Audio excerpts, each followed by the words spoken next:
আসসালামু আলাইকুম রহমতুল্লাহি ওয়াবারাকাতুহু। প্রিয় বন্ধুরা, আশা করি আপনারা সকলেই ভালো আছেন। আল্লাহ রাব্বুল আলামিনের মেহেরবানিতে সকলেই সুস্থ আছেন। প্রিয় বন্ধুরা, যদি এই চ্যানেলে নতুন হয়ে থাকেন, মেহেরবানি করে চ্যানেলটি সাবস্ক্রাইব করবেন এবং ভিডিওটা শেয়ার করে দিবেন। অন্য দিনই মুসলমান ভাই যেন ভিডিওটা দেখে উপকৃত হতে পারে।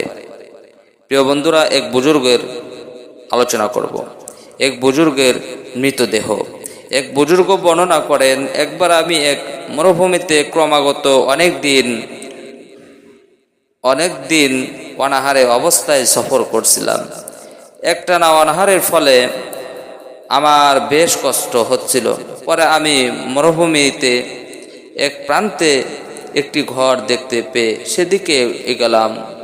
আমি নিকটে যাওয়ার সঙ্গে সঙ্গে সেই ঘর থেকে একটি বন্য জন্তু পশু বের হয়ে পালালো। আমি ভিতরে প্রবেশ করে দেখলাম সেই বিরান ঘরে এক ব্যক্তি কেবলার দিক মুখ করে মাটিতে শোয়া আছে। কিন্তু নিকটে গিয়ে তাকে স্পর্শ করে বুঝতে পারলাম যে লোকটির দেহ থেকে প্রাণ চলে গেছে।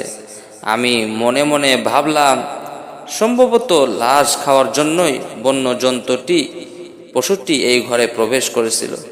যাই হোক, অতঃপর আমি তার কাফন দাফনের উদ্দেশ্যে ঘর থেকে বের হয়ে কবর খননের ফিকির করতে লাগলাম।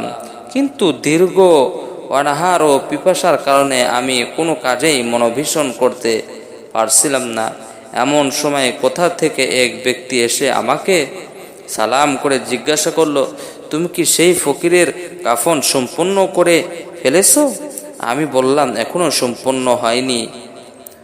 তিনি বললেন, তুমি আমার সঙ্গে ওই পাহাড়ে চূড়ায় চলো, সেখানে একটি পানির ঝর্ণা আছে।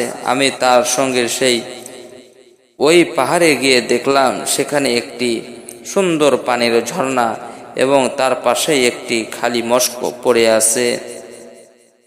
আমি তৃপ্তির সাথে পানি পান করে খালি মস্কটিও পানি ভরে নিলাম।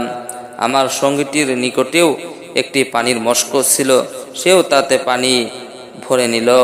অতঃপর আমরা সেই গৃহে ফিরে এসে ফকিরের গোসল সম্পূর্ণ করলাম।